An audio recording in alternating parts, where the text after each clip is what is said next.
Hello दोस्तों, आपका स्वागत है हमारे YouTube चैनल पर। और आज हम आपके लिए एक और छोटा सा वीडियो लेके आए हैं और इसमें हम कुछ इम्पोर्टेंट क्वेश्चन के बारे में डिस्कस करेंगे। ये आपके क्वेश्चन आने वाले सभी एग्जामों के लिए बहुत ही इम्पोर्टेंट है, खास करके ये नॉर्सेट एग्जाम के लिए बहुत ज़्यादा इम्पोर्टेंट है।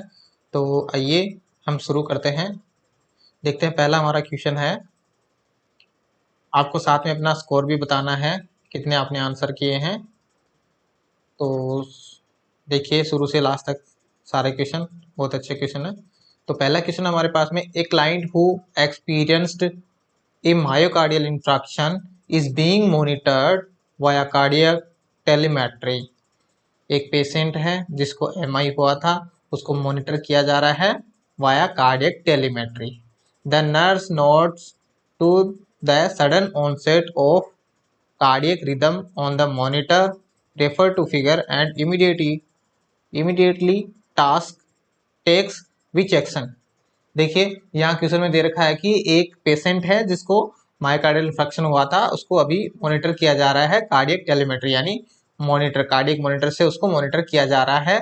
तो एक नर्स है, वो देखती है कि कार्डियक रिदम है वो कुछ इस तरह की दिखाई देती है, जैसा कि आप पिक्चर में देख सकते हैं, इस तरह की दिखाई देती है। तो ऐसे में नर्स क्या करेगी?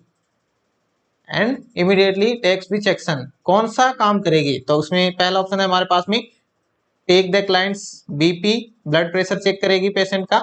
दूसरा, इनिशिएट कार्डियो पल्मोनरी रिसस्टिटेशन, यानी सीपीआर स्टार्ट कर देगी।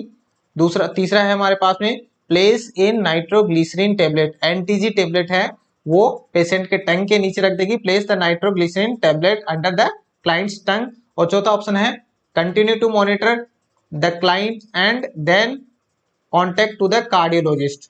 तो क्या करने वाले हैं यहाँ पर? चार ऑप्शन आपको दे दिए हैं। क्वेश्चन है आपके पास में, एक पेशेंट है जिसको एमआई हुआ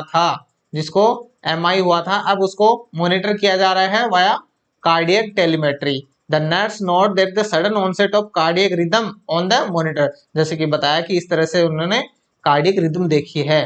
तो इमीडिएटली टेक्स विच एक्शन, तो इमीडिएटली कौन सा एक्शन लेगी? पहला ऑप्शन आपके पास में कि क्लाइंट का बीपी लेगी, दूसरा है सीपीआर स्टार्ट कर देगी, तीसरा है एनटीजी टेबलेट टंग के नीचे रखेगी, और चौथा है कि उसको मॉनिटर करेगी और कार्डियोलॉजिस्ट को बताएगी। तो क्या रहेगा राइट आंसर? चलिए आंसर की तरफ चलते हैं। तो right answer is initiate cardio pulmonary resuscitation, यानी राइट आंसर होगा तुरंत जो नर्स है वो सीपीआर स्टार्ट कर देगी। इनिशिएट कार्डियो पल्मोनरी रिसस्टिटेशन, यानी तुरंत सीपीआर स्टार्ट कर देना है, यहाँ पर हमें वेट नहीं करना है। चलिए नेक्स्ट देखते हैं। नेक्स्ट हमारा क्वेश्चन है, a client scheduled for surgery states to the nurse, I am not sure if I should have this surgery. एक पेशेंट है, वो नर्स को सर्जरी से पहले नर्स को बताता है कि आई am not sure if I should have this surgery, कि मैं श्योर नहीं हूं कि मुझे ये सर्जरी करवानी चाहिए। Which response by the nurse is appropriate, कौन सा रिस्पॉन्स नर्स के लिए अप्रोप्रिएट होगा? पहला ऑप्शन है आपके पास में, इट्स योर डिसीजन। दूसरा, नर्स बोलेगी don't worry everything will be fine. तीसरा, नर्स उसे बोलेगी why don't you want to have this surgery. और चौथा ऑप्शन है, tell me what concern you have about the surgery. तो इसमें से कौन सा ऑप्शन राइट होगा? ऑप्शन 4 हमारे पास में है। और क्वेश्चन एक बार फिर से देख लीजिए, एक पेशेंट की सर्जरी शेड्यूल्ड हुई है, उससे पहले पेशेंट नर्स को बताता है आई am not sure I should have this surgery, यानी मैं श्योर नहीं हूं कि मुझे ये सर्जरी करवानी चाहिए या नहीं करवानी चाहिए, यानी ऑपरेशन करवाना चाहिए नहीं करवाना चाहिए। Which response by the nurse is appropriate, कौन सा रिस्पॉन्स नर्स के लिए अप्रोप्रिएट होगा?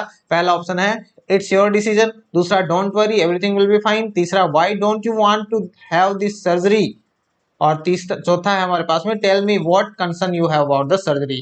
तो आंसर की तरफ चलते हैं। राइट आंसर क्या होगा यहाँ पर? तो राइट आंसर विल बी कि नर्स पेशेंट से पूछेगी tell me what concern you have about the surgery.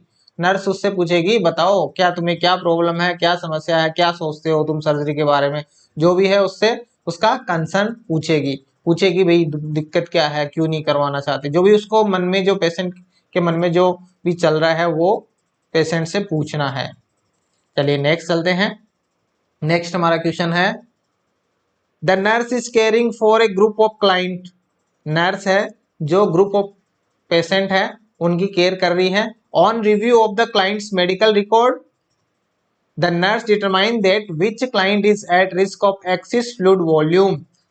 एक नर्स है जो बहुत सारे पेशेंट देख रही है और मेडिकल रिकॉर्ड देखती है, उसके बाद में नर्स को कौन से पेशेंट में लगता है कि इसको फ्लूइड वॉल्यूम एक्सिस होने का रिस्क है, तो कौन से केस में होगा। पहला ऑप्शन आपके पास में द क्लाइंट टेकिंग डायूरेटिक्स, ऐसा पेशेंट जो डायूरेटिक्स ले रहा हो। दूसरा ऑप्शन है the client with an ileostomy, ऐसा पेशेंट जिसको इलियोस्टोमी हो रखी हो। तीसरा patient the client with kidney disease, और चौथा ऑप्शन है the client undergoing gastrointestinal suctioning. तो कौन से पेशेंट में फ्लूइड वॉल्यूम है वो एक्सिस देखने को मिलेगी। देखिए क्वेश्चन सीधा यही है कि कौन से पेशेंट में आपको फ्लूइड वॉल्यूम एक्सिस देखने को मिलेगी। पहला पेशेंट जो डायूरेटिक ले रहा है, दूसरा पेशेंट जो इलियोस्टोमी का है, तीसरा पेशेंट जो किडनी डिजीज का है, चौथा पेशेंट जिसको जीआई की सक्शनिंग हो रही है। तो क्या होगा राइट आंसर। चलिए आंसर की तरफ चलते हैं। तो right answer is 3 the client with kidney disease. देखिए यहाँ पर जो डायूरेटिक्स और इलियोस्टोमी वाले दोनों पेशेंट हैं, यहाँ पर फ्लूइड लॉस ही देखने को मिलेगा, फ्लूइड का लॉस ही होगा, यहाँ पर एक्सिस बिल्कुल भी देखने को नहीं मिलेगा। और अंडरगोइंग गैस्ट्रोइंटेस्टाइनल सक्शनिंग, और यहाँ पर भी ऑलमोस्ट लॉस ही होगा थोड़ा बहुत। तो यहाँ पर तो बहुत ज्यादा लॉस होने वाला है, यहाँ पर भी लॉस होगा। और जो किडनी डिजीज है यहाँ पर हो सकता है, यहाँ पर जो किडनी डिजीज है रीनल फेलियर की वजह से आपको फ्लूइड वॉल्यूम एक्सिस देखने को मिल सकता है। चलिए नेक्स्ट चलते हैं। The nurse is assessing the clients abdomen, which should nurse do first. एक नर्स है जो क्लाइंट का एब्डोमेन का असेसमेंट कर रही है, नर्स को क्या पहले करना चाहिए। पहला ऑप्शन है अस्कल्टेट, दूसरा परक्यूस, तीसरा इंस्पेक्ट, चौथा पालपेट। तो क्या करेगी नर्स पहले जब आप किसी के पेशेंट का एब्डोमेन असेसमेंट कर रहे हो। अस्कल्टेट, परक्यूस, इंस्पेक्ट या फिर पालपेट। चलिए आंसर की तरफ चलते हैं बिना टाइम गंवाए हुए, देखते हैं आंसर क्या होगा। तो राइट आंसर इज इंस्पेक्ट। जी हाँ, ये क्वेश्चन बार बार कैसे भी घूम के आ सकता है, आपको याद रखना है। I am purple, I am purple. Inspection सबसे पहले, आपसे ये भी पूछ सकता है कि इंस्पेक्शन के बाद में कौन सी स्टेप करेगा, तो आपको पता होना चाहिए अस्कल्टेशन, अस्कल्टेट, और अस्कल्टेट के बाद में परक्यूशन, परकश, और उसके बाद में पालपेट।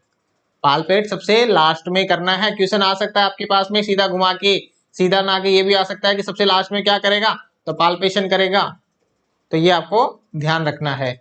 चलिए नेक्स्ट चलते हैं। The parents of infant ask the nurse in the physicians office. एक इन्फेंट के पेरेंट्स हैं, वो नर्स से पूछ रहे हैं what disease the DPT shot protect against. कौन सी डिजीज के अगेंस्ट डीपीटी काम करता है। What should the nurse include when replying. तो क्या रिप्लाई होगा, किसको इंक्लूड करेगी नर्स। पहला ऑप्शन है डायरिया, पोलियो, टाइफाइड। तीसरा है diphtheria, whooping cough and tetanus. और तीसरा है डायरिया, पर्टुसिस एंड टाइफस। चौथा है डिप्थीरिया, पैरालाइसिस एंड टिटनी। तो राइट आंसर क्या होगा। डीपीटी की फुल फॉर्म से आप पता लगा सकते हैं डीपीटी किसके अगेंस्ट काम कर रहा है। तो चलिए आंसर की तरफ चलते हैं। राइट आंसर इज डीपीटी की जो है आपकी फुल फॉर्म है डिप्थीरिया, पर्टुसिस और टिटनस, और पर्टुसिस का दूसरा नाम है whooping cough, whooping cough. Pertussis का ही दूसरा नाम है वूपिंग कफ, और इसका 100 डे कफ भी इसी को बोलते हैं, 100 डे कफ। तो ये आपको ध्यान रखना है, डीपीटी के अगेंस्ट से काम करता है डिप्थीरिया, पर्टुसिस और टिटनस। पर्टुसिस का दूसरा नाम है वूपिंग कफ। चलिए नेक्स्ट चलते हैं। नेक्स्ट है हमारा question, a client who has Parkinson disease having difficulty ambulating. The nurse knows that the client and his family understand safety issue when the client is seen wearing which type of shoe. एक patient है जिसको Parkinson disease है, और Parkinson disease में आपको पता है difficulty होती है एम्बुलेटिंग में। तो नर्स को पता चलता है कि उसकी फैमिली जो इसके डिजीज के रिगार्डिंग जो सेफ्टी वाले इश्यूज है उससे मतलब समझ है या फिर अंडरस्टैंड है, समझ रही है, जब वो देखती है कि पेशेंट यूज कर रहा है किस टाइप के शूज। यानी कहने का मतलब सीधा यही है, पार्किंसन डिजीज वाले पेशेंट में किस तरह के शूज जो हैं वो यूज होते हैं, कौन से शूज यूज होते हैं, कौन से शूज को काम में लेना चाहिए। पहला ऑप्शन है रबर सोल्ड शू, दूसरा है स्मूथ सोल्ड शू, तीसरा है एलिवेट शू, और चौथा है ओपन टो शू। तो किस तरह के जूते हैं वो पार्किंसन डिजीज में पहनने चाहिए, rubber sole, smooth sole, elevate shoes या फिर ओपन टो शूज, कौन सा होगा। चलिए आंसर की तरफ चलते हैं। तो right answer is smooth soled shoe. देखिए दोस्तों, रबर वाले शूज भी अगर वो पहनेगा तो देखिए आपको पता है पार्किंसन डिजीज है तो उसमें जो पेशेंट है उसके सफलिंग गेट होता है, सफलिंग गेट होता है मतलब उसको चलने में दिक्कत होती है, जो उसका मूवमेंट है वो सही से नहीं होता। रबर का है तो वो वैसे ही नहीं चल पाएगा, वो दिक्कत होगी उसको थोड़ा सा रबर में, क्योंकि ये रबर की ग्रिप ज्यादा होती है तो उसको पांव उठाने में थोड़ी सी दिक्कत यहाँ पर हो सकती है।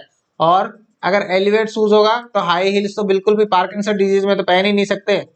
अब फीमेल्स पहनती हैं, मेल्स तो वैसे ही नहीं पहन सकते, और पार्किंसन डिजीज के तो फिर फीमेल भी नहीं पहन सकती यहाँ पे। तो सफलिंग गेट हो रहा है, आपको पता है जैसा कि ओपन टो शूज, अगर ओपन टो शूज पहनेगा तो उसको सफलिंग गेट हो रहा है, उसको चलने में मूवमेंट में प्रॉब्लम है, तो वो अगर मूवमेंट इधर उधर रखे गए तो टो में इंजरी हो सकती है, तो इस वजह से ओपन टो शूज भी नहीं पहनेंगे, यहाँ पर स्मूथ सोल्ड शूज पहनेंगे ताकि उसको चलने में कोई दिक्कत नहीं हो, आराम से मूवमेंट कर सके। चलिए नेक्स्ट चलते हैं। नेक्स्ट हमारा क्वेश्चन है, a young women come to the physician's office seeking contraceptive advice. The client report all the following, which contraindicates the use of oral contraceptives. एक यंग वुमेन है जो फिजिशियन के पास में आई है कॉन्ट्रासेप्टिव की एडवाइस के लिए। तो क्लाइंट्स की रिपोर्ट्स देखने के बाद में कौन सा कॉन्ट्रा इंडिकेट्स है जो कि आपकी ओरल कॉन्ट्रासेप्टिव पिल्स को यूज करने के लिए काम में लिया जाना चाहिए। तो पहला ऑप्शन है ए गोनोरिया इन्फेक्शन लास्ट ईयर, दूसरा है thrombophlebitis in the legs 6 month ago, तीसरा है a family history of diabetes, चौथा है ए ब्लैडर इन्फेक्शन लास्ट मंथ। तो कौन सा कॉन्ट्रा इंडिकेट्स है आपका ओरल कॉन्ट्रासेप्टिव्स का, गोनोरिया इन्फेक्शन या फिर थ्रोम्बोफ्लेबाइटिस या फिर हिस्ट्री ऑफ डायबिटीज या फिर ब्लैडर इन्फेक्शन। चलिए आंसर की तरफ चलते हैं। तो राइट आंसर होगा यहाँ पर thrombophlebitis in the legs 6 month ago. ये जो ओरल कॉन्ट्रासेप्टिव पिल्स है वो थ्रोम्बस फॉर्मेशन करवा सकती है, यानी क्लोटिंग को बढ़ाती है, ये क्लोटिंग करवाती है, क्लोटिंग को इंक्रीज करती है। कौन? Oral contraceptive pills. इसलिए इसको अवॉइड करना है, कॉन्ट्रा इंडिकेट्स करना है अगर पेशेंट की थ्रोम्बोफ्लेबाइटिस की हिस्ट्री है, क्योंकि ये क्लोटिंग को बढ़ाती है। बाकी गोनोरिया इन्फेक्शन में आप बैरियर मेथड भी साथ में यूज कर सकते हैं, तो ये ज्यादा इसमें कोई कॉन्ट्राइंडिकेशन नहीं है, और डायबिटीज में भी कोई कॉन्ट्राइंडिकेशन नहीं है, ब्लैडर इन्फेक्शन में भी कोई यहाँ पर कॉन्ट्राइंडिकेशन नहीं है। जो थ्रोम्बोफ्लेबाइटिस है वहां पर यहाँ पे जो है कॉन्ट्राइंडिकेशन होने वाला है, क्योंकि यहाँ पर जो ओरल कॉन्ट्रासेप्टिव है वो क्लोटिंग को बढ़ाती है, और क्लोटिंग बढ़ाएगी तो यहाँ पर थ्रोम्बस का फॉर्मेशन होगा, तो इसलिए ऐसे पेशेंट में कॉन्ट्राइंडिकेट करते हैं। और जो ज्यादा स्मोकिंग करते हैं या फिर माइग्रेन, हेड माइग्रेन का पेशेंट है तो उसमें भी ये अवॉइड करते हैं, ओरल कॉन्ट्रासेप्टिव कॉन्ट्राइंडिकेट रहती है। चलिए नेक्स्ट चलते हैं। When planning care for a woman who is admitted in the labor, it is most important for the nurse to obtain which of the following information about the client. एक women है जो कि labour में admit है, तो nurse के लिए कौन सा मोस्ट इंपॉर्टेंट जो इंफॉर्मेशन है वो है क्लाइंट्स के लिए। तो पहला ऑप्शन है age of the client and due date, दूसरा है frequency and duration of contractions, तीसरा है whether the membrane have ruptured, और चौथा है who will be assisting the women during labour. तो क्या आएगा इसका राइट आंसर, चलिए देखते हैं। क्वेश्चन आपको फिर से समझा दूं। पेशेंट है, एक वुमेन है जो कि लेबर में एडमिट है, लेबर रूम में एडमिट है, और कौन सा नर्स के लिए कौन सा इंपॉर्टेंट बात है जो पता होनी चाहिए। पहला ऑप्शन है age of the client and due date, दूसरा frequency and duration of contraction, तीसरा है whether the membrane have ruptured, और चौथा है who will be assisting the women during labour. तो यहाँ पर जो राइट आंसर है वो यहाँ पर होने वाला है option 2, frequency and duration of contraction.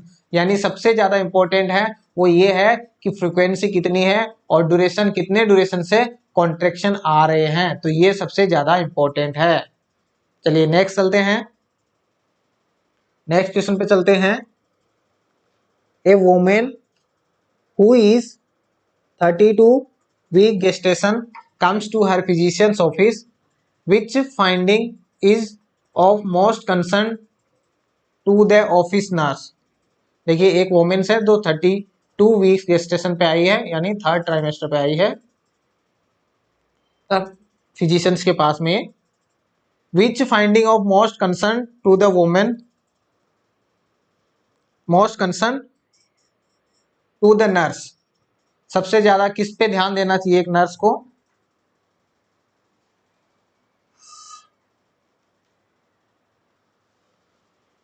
तो पहला ऑप्शन है आपके पास में trace of glucose in the urine, दूसरा है weight gain of 4 LB in 1 month, और तीसरा है swelling around the clients I, और चौथा है एंकल एंड फुट एडिमा। देखिए एक पेशेंट है, एक क्लाइंट है, एक वुमेन है जो प्रेग्नेंट है, 32 वीक ऑफ गेस्टेशन पे फिजिशियंस के पास में आई है, तो कौन सा मोस्ट कंसर्न रहेगा नर्स के लिए, किस पर सबसे ज्यादा ध्यान देना चाहिए। तो इसमें पहला ऑप्शन है ट्रेस ग्लूकोज देखने को मिला यूरिन में, दूसरा है उसका वेट गेन हुआ है 1 महीने में 4 पाउंड, और तीसरा है स्वेलिंग देखने को मिली क्लाइंट्स के आई के अराउंड, और चौथा है कि एंकल और फुट में भी एडिमा देखने को मिला। तो किस पे सबसे ज्यादा ध्यान देगा, तो चलिए आंसर की तरफ चलते हैं। तो right answer is swelling around the clients I. यानी देखिए ये यहाँ पर जो ट्रेस ग्लूकोज है यूरिन के अंदर, ये थर्ड ट्राइमेस्टर में थोड़ा सा देखने को मिलता है, ट्रेस है यहाँ पर, तो ये नॉर्मल है, ये फाइंडिंग यहाँ पर नॉर्मल है। और वेट गेन है वो भी नॉर्मल है, एक वीक में 1 पाउंड होना चाहिए, तो 4 वीक में 4 पाउंड नॉर्मल है, तो ये भी कंडीशन क्या है आपकी नॉर्मल है। फिर एंकल एंड फुट एडिमा ये भी थर्ड ट्राइमेस्टर में क्या है नॉर्मल है, क्योंकि यहाँ पर जब यूट्रस की साइज बढ़ती है, यूट्रस की साइज बढ़ती है तो ब्लड सप्लाई जो है वो अरोटा की रुक जाती है, यानी एब्डोमिनल अरोटा से ब्लड सप्लाई है वो थोड़ी सी रुक जाती है, जो वीनस रिटर्न है वो नहीं आ पाता यूट्रस में, साइज यूट्रस की साइज बढ़ने की वजह से, इसलिए एंकल एडिमा आपको देखने को यहाँ पर मिलता है। तो ये और ये जो swelling around the clients I है, ये आपका जो आपकी induce pregnancy PIH, pregnancy induce hypertension का इंडिकेशन है। यहाँ पर ये क्या है प्रेगनेंसी हाइपरटेंशन के साइन है, ये जो आइस के अराउंड जो आपको स्वेलिंग देखने को मिल रही है वो इंडिकेशन है किसके हाइपरटेंशन के, और कौन सी प्रेगनेंसी इंड्यूस हाइपरटेंशन के। तो इसलिए सबसे ज्यादा कंसर्न वाली बात यही है, swelling around the clients I. चलिए नेक्स्ट क्वेश्चन पे चलते हैं, ये हमारा इस वीडियो का लास्ट क्वेश्चन होगा। तो चलिए देखते हैं क्या होगा आंसर, क्वेश्चन क्या होगा। The nurse is planning care for a group of senior citizen, एक नर्स है जो केयर प्लानिंग कर रही है group of senior citizen. The nurse should plan activities that promote achievement of which developmental task. तो कौन सा डेवलपमेंटल टास्क होगा, वो होगा किसके लिए सीनियर सिटीजन के लिए। तो पहला ऑप्शन है आइडेंटिटी, दूसरा है इंटीमेसी, और तीसरा है जनरेटिविटी, और चौथा है ईगो इंटीग्रिटी। तो क्या आएगा इसका राइट आंसर। सीनियर सिटीजन वाला पेशेंट का ग्रुप है जिसमें नर्स को कौन सा डेवलपमेंटल टास्क है उसके ऊपर ध्यान देना चाहिए, यानी क्या रहेगा, कौन सा डेवलपमेंटल टास्क रहेगा ओल्ड एज के लिए। पहला ऑप्शन आइडेंटिटी, दूसरा इंटीमेसी, तीसरा जनरेटिविटी, और चौथा ईगो इंटीग्रिटी। तो कौन सा रहेगा, चलिए देखते हैं, आंसर की तरफ चलते हैं। तो right answer is ego integrity. जो आइडेंटिटी है वो अडोलसेंट में देखने को मिलता है, और इंटीमेसी है वो आपका यंग अडल्ट का रहेगा, और जनरेटिविटी है जो आपका मिडिल एडल्ट का रहेगा। ईगो इंटीग्रिटी है वो आपके ओल्डर एडल्ट के लिए रहेगा। ईगो इंटीग्रिटी के अंदर वो आते हैं जिसमें सही और गलत की पूरी यहाँ पर परख हो जाती है, और ये आपको ओल्डर एडल्ट या फिर ओल्ड एज में आपको देखने को मिलता है। तो ये थे हमारे 10 क्वेश्चन आज के इस वीडियो में। तो कैसा लगा ये वीडियो बताएं, और आप हमारे चैनल पर ऐसे ही बने रहिए, और भी आपके लिए अच्छे अच्छे वीडियो लेके आएंगे। तो थैंक यू फॉर वॉचिंग, मिलते हैं नेक्स्ट वीडियो में।